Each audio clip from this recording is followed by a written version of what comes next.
Welcome to Wealth and Wellness. I am your host, Eric Jetson. If you find value in this show, please like and share with other like-minded and conscious beings. This podcast is for seekers and lovers of knowledge and designed to supplement your self-development journey. It's for those who want to share knowledge and wisdom and gain insight into how to better their overall well-being.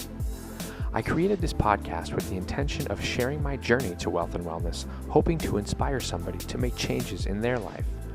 If I can add value to somebody else, then they can add value to at least one more person, causing a ripple effect. We will unpack the different aspects of wealth and wellness and get perspective from experts in their fields so you can start making better choices today. It's time to elevate with Eric Jetson.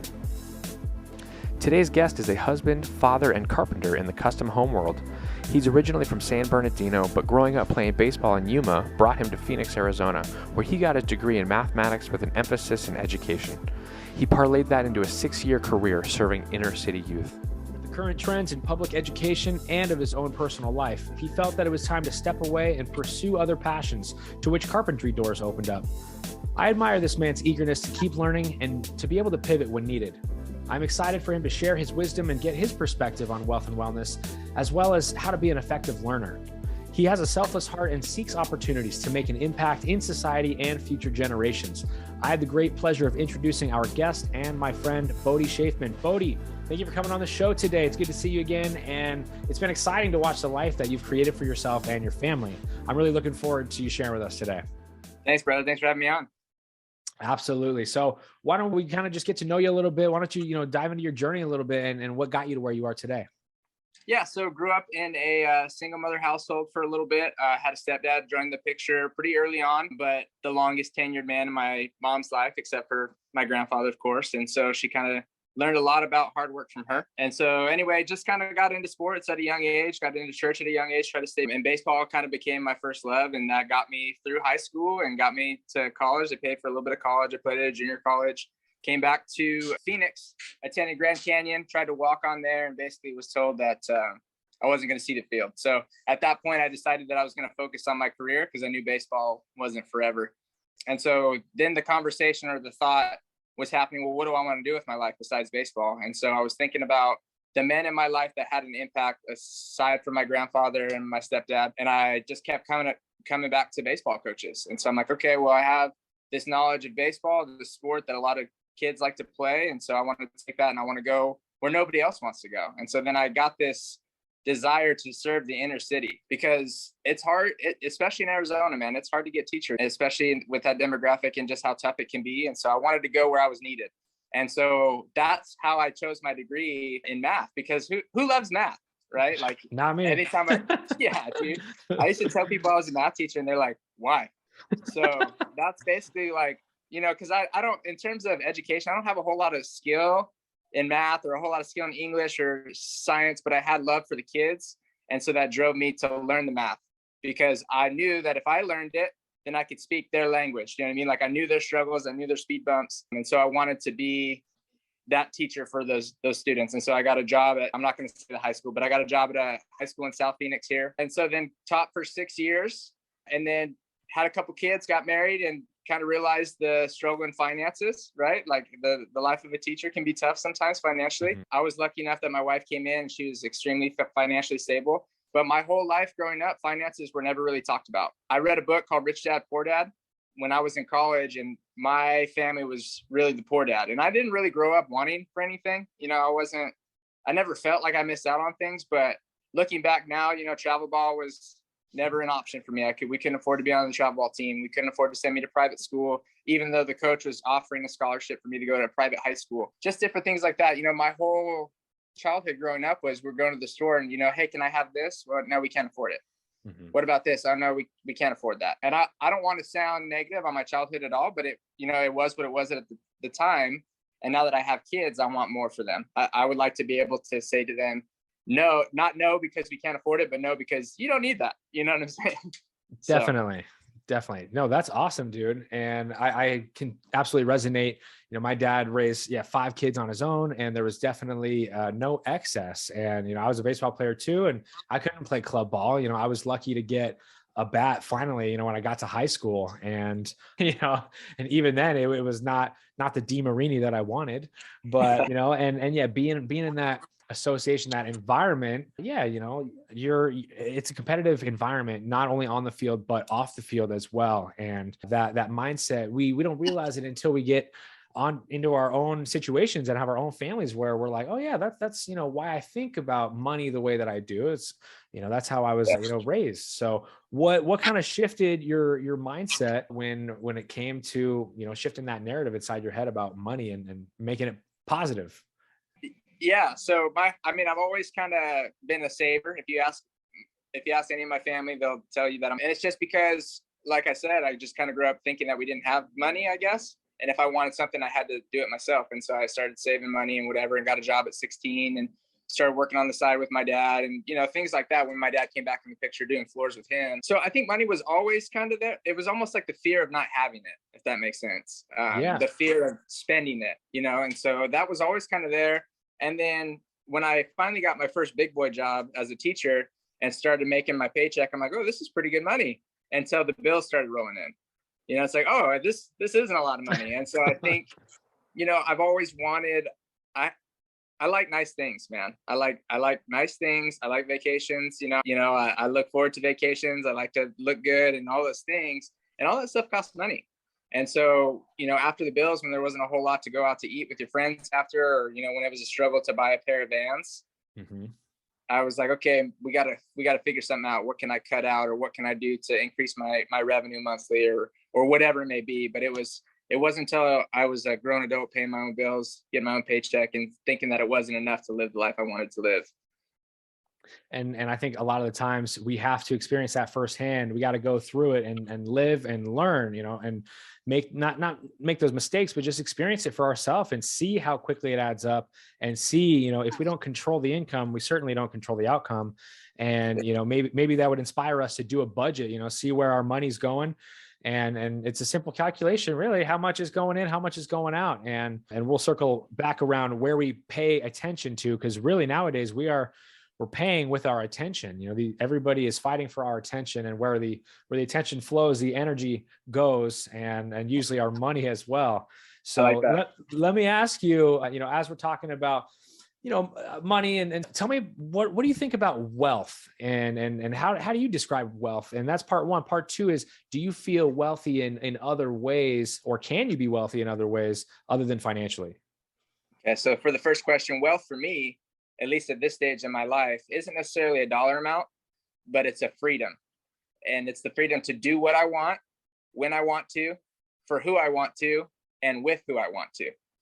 So I think when I get to that point where I'm able to kind of answer all those things, I think that's wealth to me, because then I, whether it's a dollar amount or not, that's where I want to be, because I'm choosing to do what I want. What does it mean to you? And can you be wealthy in other ways than financially?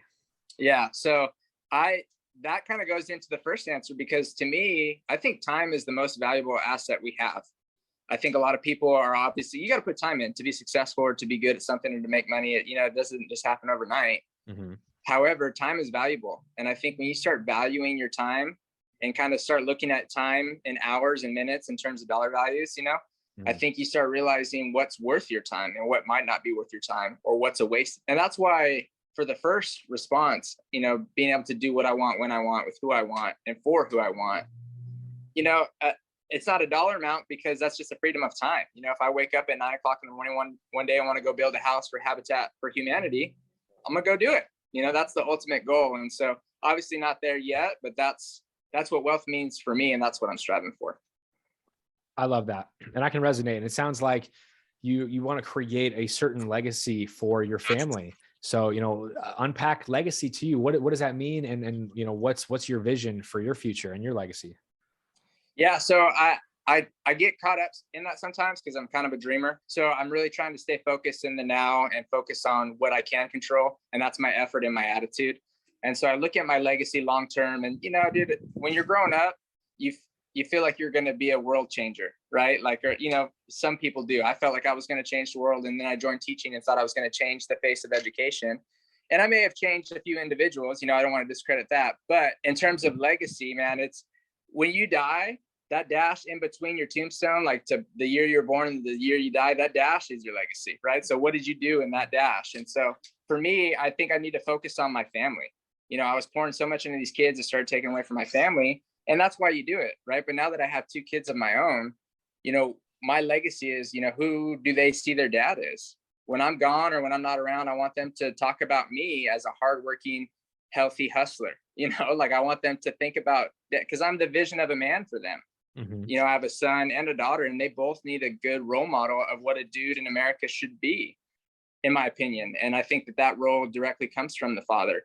And so my legacy, I think, needs to be directly reflected on how my kids are raised and how my kids view me or perceive me at a mature viewpoint, right? Not necessarily when they're 16, I'm telling them they can't stay out till 2 o'clock in the morning, but long term, what kind of adults are they going to be? Are they going to be productive members of society? What does my wife say about me when I'm not around? What do my wife's family and friends think about me from an outside perspective? Am I a loving husband? Do they see that love?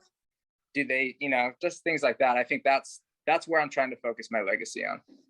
That's awesome. Well, let me ask you, what do you think changed with men in America? I mean, gosh, we used to pride ourselves on our work ethic and go for this American dream and be, gritty and entrepreneurial. And that's who we were supposed to be. And now all of a sudden we got men in their 30s and 40s playing video games and just like consuming and that's all they're doing. I don't know, just consuming. What happened? There's no drive. There's just this extreme comfort. It's like a golden handcuff situation. Tell me your thoughts on that. Yeah, so I can really only speak to like what I saw every day in the high school environment, and it kind of goes back to a lot of things. I think the lack of hardworking men, it just lack of hardworking men in your life. You don't know what you're looking for, right? So like if you're a young man and you don't have a hardworking dude to look up to, or if the hardworking dude in your life is an asshole, then you don't want to be like that, right? So, and I think that the next generation up, they mean well, but they're not as communicative as our generation is, if that makes sense. They don't understand empathy. They don't understand just basic learning styles. It's their way or the highway, right? Like that's kind of the boomer, this is how you do it, so just do it. And then when you ask the question why, they either can't answer it or they get upset that you even asked it because they think you're questioning them, when really we just want to know why we're doing what we're doing so I don't have to ask you again. Help me to know what I'm doing, right? And so anyway, I think that might be part of it. And then also on a whole different side note, I think the culture, the sex culture in America, from pornography to the rape culture and all this stuff, man, I think that plays a huge role into it as well. Because, as a young man, when you're looking at pornography, you have the ability to choose any woman at any time, at any moment, exactly how you want it, right? It's as easy as a Google search. And we've all been there, right? But I think when you're consuming it and when you're addicted to it, it changes your mindset, right? You think that all these things just kind of come naturally to you. You don't have to put in work to, you don't have to go out of your way to have a conversation with the female, right? Or just the expectations that you have from that female are different. So I think that plays a subtle role in it too, which I think a lot of people get uncomfortable talking about. But just at the high school level, man, I could see these 15, 16-year-old kids, they have no clue what it means to like make love or what romance is, right? It's all just hit it and quit it kind of a thing. And hit it and quit it leads to single moms. It leads to dads that bounce. They don't stick around, which is a perpetual cycle for what we were talking about. And so I think those things kind of go hand in hand. I want to go one step further on that. That's the family unit. You appreciate and value the family unit, as I do too, and my parents split up when I was 6, and, it was crappy, growing up in that dynamic, but that was the hand we were dealt. And, now I am a better guy because of it. I use that to my power, I guess. But yeah, tell me, it's almost like the education system and with social media and all this technology, it wants to deflate or just put that aside. Even in all the movies, all the TV shows, it's all drama, this person's sleeping with this person's wife. And it's like, it's so ridiculous and it's sad, so I feel like the family unit is intentionally being destroyed, and I don't know if there's a reason, but pornography, there's a reason it's free. Right. And yeah, it gives you a completely false sense of reality. And there's only so much you can do to control it, but you can lead by example. But you're right. I do think there is a more than a subtle negative impact that is causing in society. So yeah, keep preaching that, because it is uncomfortable, but some of the best things come from the most uncomfortable conversations. Yeah, absolutely. I agree 100%. Man, so coming back to wealth, and you've got a positive outlook on money, and more of a positive relationship and narrative about it. What are some strategies that you've implemented into your life to help create or build wealth? So currently we're debt free. We made it a priority to become debt free. And a big part of that was that Christy came to the marriage debt free, which is huge. And so we kind of made it a priority to get rid of some of my debt after we got married. And I'm blessed enough that she tag team and paid my debt, even though she didn't really have. So that's number one. And then multiple retirement accounts. So Roth IRAs, things like that. And one of the big reasons for my career change and, me building custom homes now and being a carpenter was because I wanted to understand the building process from bottom to top so that I can get into real estate. Because I think realtors, I think that's the ultimate investment right now, at least with this market and things like that. If you can get your foot in the door, I think that's where it needs to be. So I wanted to get in, not from the realtor's perspective, because I think everybody's trying to be a realtor right now, but from the home builder perspective. What does it mean to be a general contractor? What does it mean to work with these different trades? And tradesmen, skilled trades it's a need right now. So it was kind of a double-edged sword, right? Like I was looking into something to get into real estate, maybe potentially learn to be a developer. And so I got on with this company, and the owner is taking me under his wing. But at the same time, he's paying me really well to be a carpenter.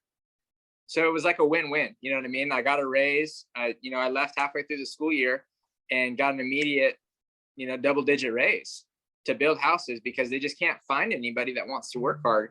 And simultaneously, he's willing to teach me the X's and O's, so to speak, of his business.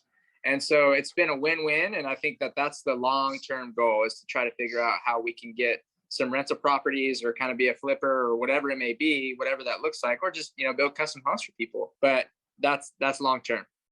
That's awesome. Now, I'm glad you brought up learning a trade, knowing a skill, because that is an art in of itself. That is a lost art. And we've got all these people, these highly overqualified, baristas now. We don't need these psych majors that, are $100,000 in debt. Yeah. Working, we don't need any more baristas. We don't need any more Target checkers. I am in tune with the evolution of technology and cryptocurrency and stuff like that. And I think a lot of these jobs are going to be automated. I think there's a lot of, jobs that will be replaced in a short amount of time. And I mean, from a company standpoint, if we're entering a recession, I'm going to want to try to slash some labor anywhere I can and work smarter, not harder.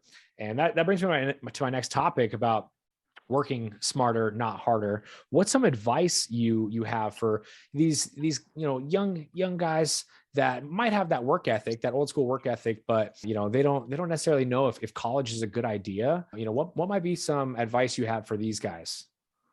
My number one advice for anybody that is younger would be you need to learn yourself. You need to become self-aware. And I think that ultimately is going to take you wherever you need to go. College, trades, whatever, is kind of whatever situation. I mean, I went from being a teacher to a framer, right? Like those are kind of on opposite sides of the spectrum, but I can sit in a room with both groups of people and hold a conversation and understand what each group is saying, because all different professions kind of speak their own language. And so and that comes from self-awareness, right? Being able to read the room. I think that's one of the most valuable skills that people can learn, is kind of know when to walk away, know when to stop talking, know when to take control of the conversation, things like that. Those all are valuable skills that I think if you possess those and you can work on your communication and, self-confidence and things like that, you'll be successful no matter what you do.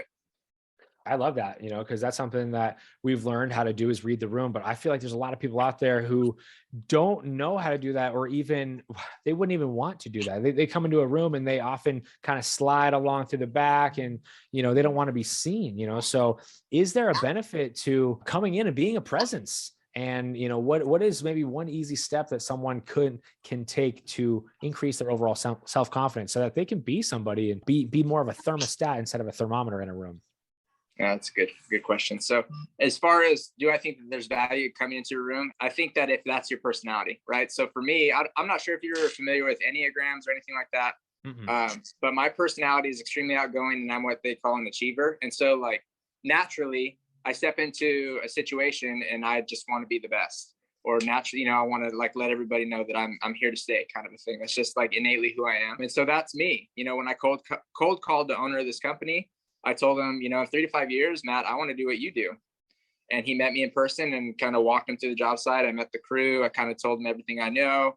And I think he saw potential and value in me because I was that way. Now, not everybody is that way. And I think it's important to not be something that you're not. If you're more of a quiet person that wants to kind of slide through the back of the room, there's value in that too. But you just have to own it and let your work speak for itself. If you're trying to become more outgoing as that person, because some people it's just natural, right? Like for you, I'm sure it's natural. For me, it's natural. But if you're not a great communicator, you get a little weird around people.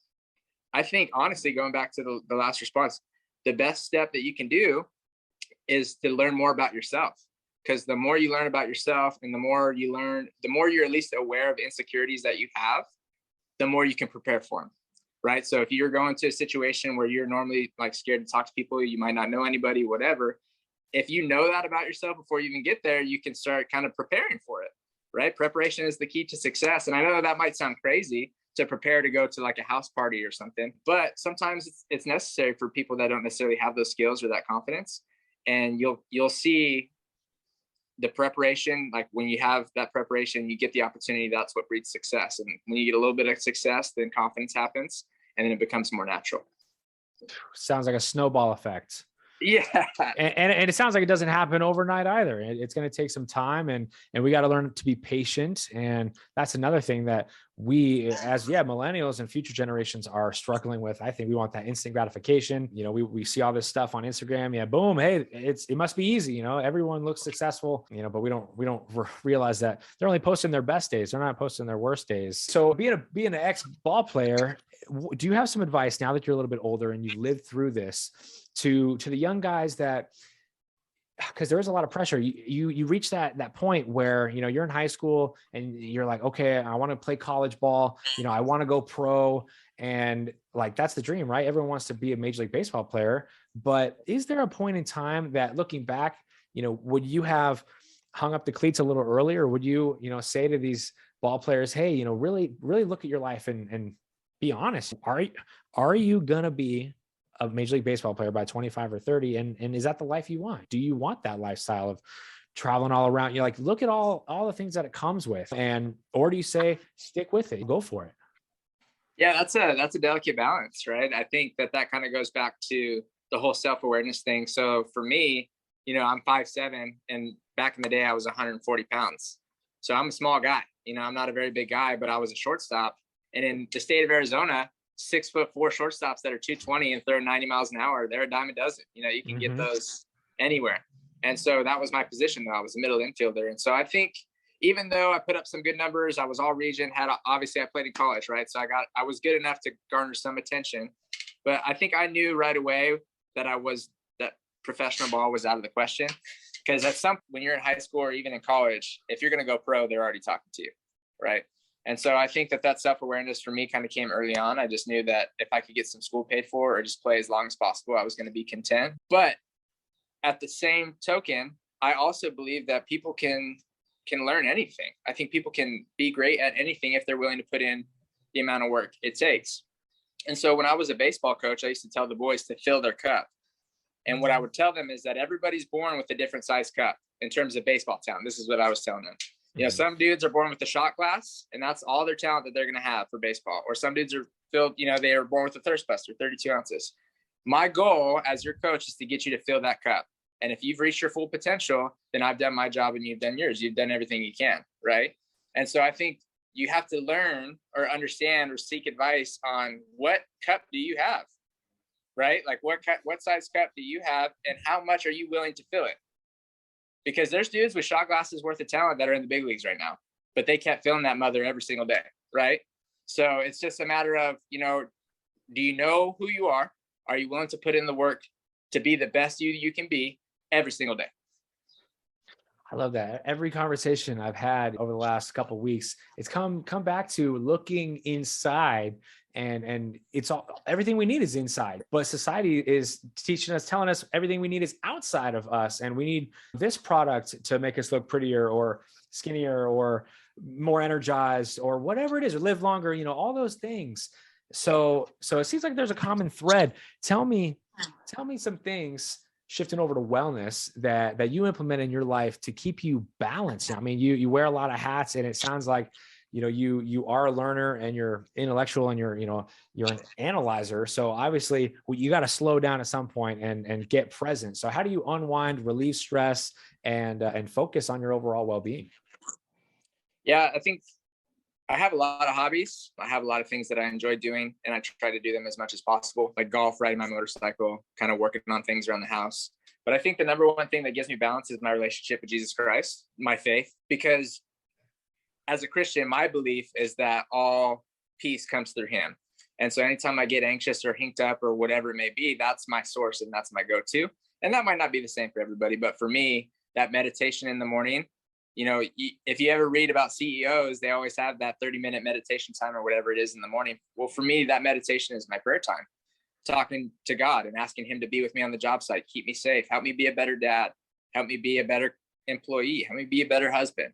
And so for me, if you understand anything about Christianity, you know that we don't hold God up, so you can never let him down, right? Like my belief is that God created the universe and he knows everything that's going on and whatever. And this is another conversation, but I find peace in the fact, being an achiever and being such a critical thinker, I find peace knowing that like I can let a lot of people down, but I'll never let God down because I don't hold him up in the first place, right? Like that forgiveness is already there for me. That was the whole point of Jesus on the cross. And then in addition to that, I have a great relationship with my wife. I'm extremely lucky to have Chrissy. Chrissy, she keeps it real, dude. So when I'm in my head or when I'm, super worried about things that really don't matter, she always kind of brings me back to that perspective. And my kids play a big role in that as well, because at the end of the day, man, like I said earlier, I truly want my legacy to be solely about what kind of husband I was and what kind of father I was to my kids. And so if that is to be true, then those need to be my sources of balance. That needs to be priority number one. Nobody talks about marriage anymore. No one talks about being a great husband. And Yeah. I certainly missed that class in high school or college. I don't know if it was offered, at least, I'm speaking from experience. We had Dean right before we got married. So we were in a different mindset. I was already thinking long-term, like I was really kind of grinding on the financials and, getting ready to be a father. And I didn't know what that looked like. And I mean, you can read all the books you want, but there's nothing like experiencing it and just figuring it out. What's some advice, whether you're someone that has a child and you're not quite married yet, or someone that did get married first and they don't have kids yet? What's your recommendation to these newlywed husbands? And that can be that can be in anything, in regards to wealth, wellness, or just general advice. Yeah. So to newlywed husbands, I would say that it's all about service. I think that you need to, as a husband, I personally believe that for a marriage to work, you have to put your wife and her needs above yourself. And that's so much easier said than done, dude. And I'm not saying I'm perfect, because I'm not. Ask Christy, she'll tell you. But I think that if you're at least trying, right? Like if you're at least trying to be a good husband, you're at least trying to like anticipate needs a little bit. I'm not saying be a mind reader, but like if the trash can's full, dog, take it out, right? Like just little things. Know your wife, know her love languages, like know what makes her tick. I'm a big words of affirmation guy. So like, it doesn't take much for me to feel loved. All Christy's got to say is that I look good. If she tells me I look good, then I'm feeling on cloud nine, but she's not the same way. So like her response to me being like, babe, you look great. It doesn't mean the same thing to her. So I would say serve your wife before yourself and figure out what kind of service she desires. There's like a required service and a desired service. You got to figure out what she desires, because that's going to give you the most bang for your buck. I love that. No, I read the 5 love languages and I understand the concept so well, and I still struggle with it. Yeah. Like I know I understand it, but like I default to the love languages that I like to receive. And then I'm like, no wonder, yeah, she's not receiving it the way that I want.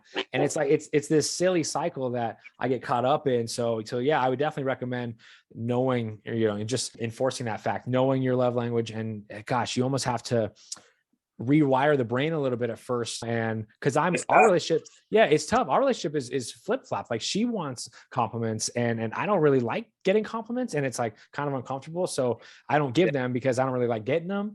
And and it's like so silly, but like, of course I should be complimenting my wife. But you're right. Knowing each other, man, I love that. All right.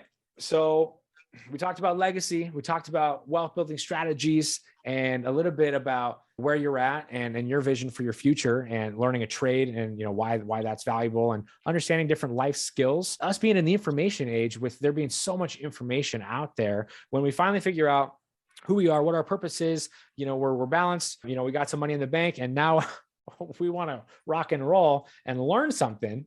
What are some effective strategies that you would say to the audience in regards to learning? I mean, do they just use Google or YouTube or go to college? What's the best way to learn? Man, so you can learn from anybody. Okay, I'll say that. Even the worst teacher or the worst tradesperson, I mean, you can learn something from everybody. Once again, it goes back to you and your mindset. I believe in a growth mindset. You have to approach all tasks, get to a place where you approach all tasks with the idea of, I know I can do this. Right? Like, I don't care how many times it takes. It may take 1,000 times, but I know that I'm capable of doing this. And you just kind of have to keep telling yourself that over and over.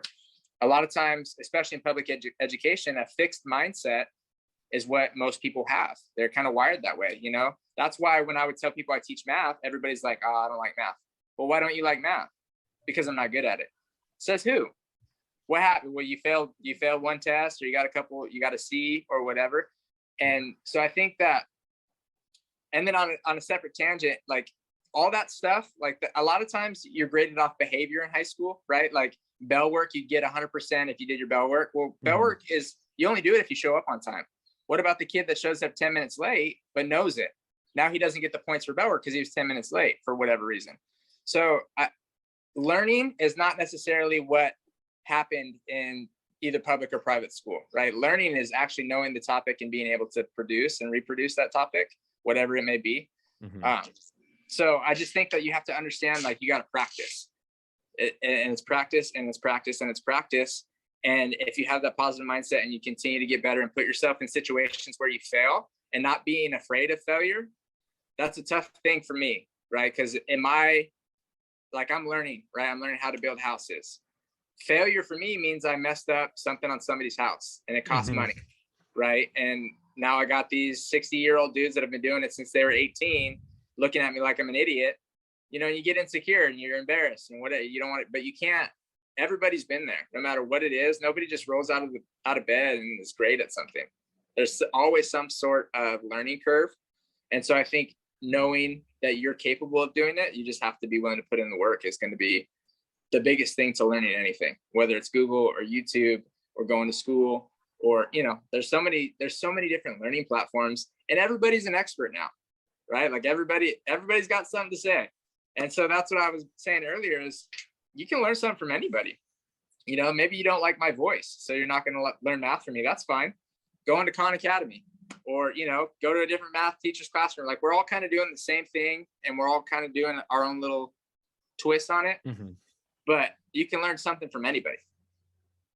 Are there any particular resources that you would recommend to the audience to check out, whether it's books or someone on YouTube that has impacted you in a positive way? I would say in terms of YouTube and books and things like that, I mean, my biggest influences just come from real relationships. So like guys like yourself that are, you're in the cryptocurrency world, which I know nothing about, but I'm getting there because of conversations with you and just other guys and women that I respect and what they do, learning from them. I think those real conversations, those real relationships with people that are doing what you want to do, or they're in that phase of life that you want to be in, I think that's going to be your best resource. I love that. I think that's great advice for all the younger generations that are growing up with this technology. I feel like it's our job to be the bridge between the old school and the new school.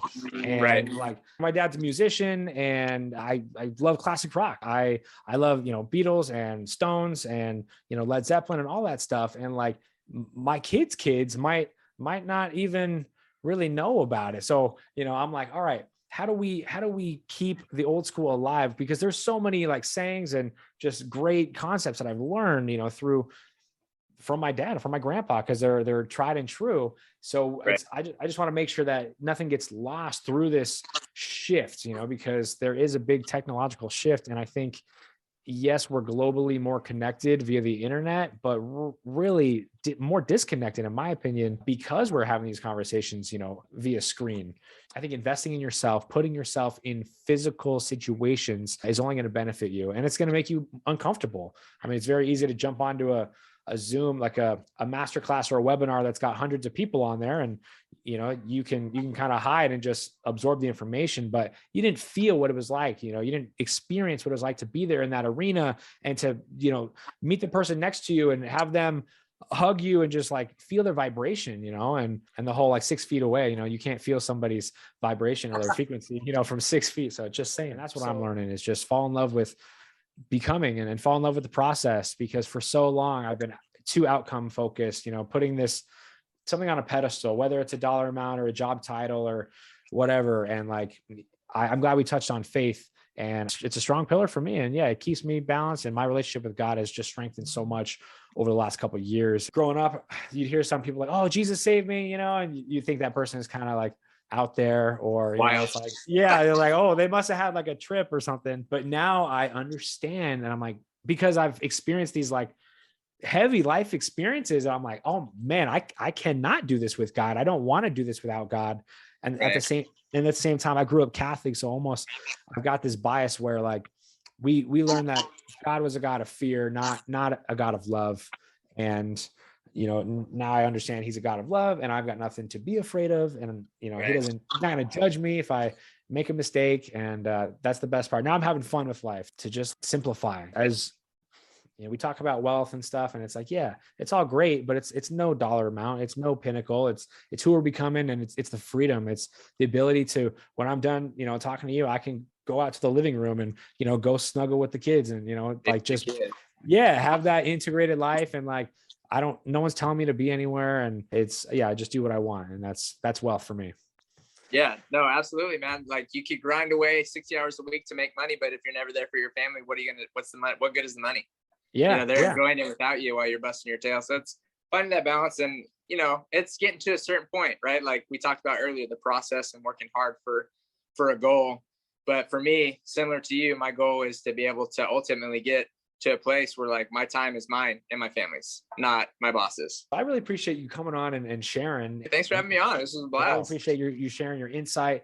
I know the audience is going to gain a lot of value just in regards to being a better learner and being a better husband. And if we really look inside and figure out who we are, then we can figure out who we need to become.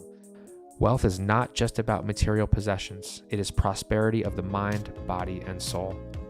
We are all spiritual beings having a human experience. You are already free. You are already wealthy. Please like this podcast, share on your feed, and check out the link in the description for free educational resources or for business inquiries. This is the Wealth and Wellness with Eric Jetson podcast. It's time to activate and elevate. Your journey continues.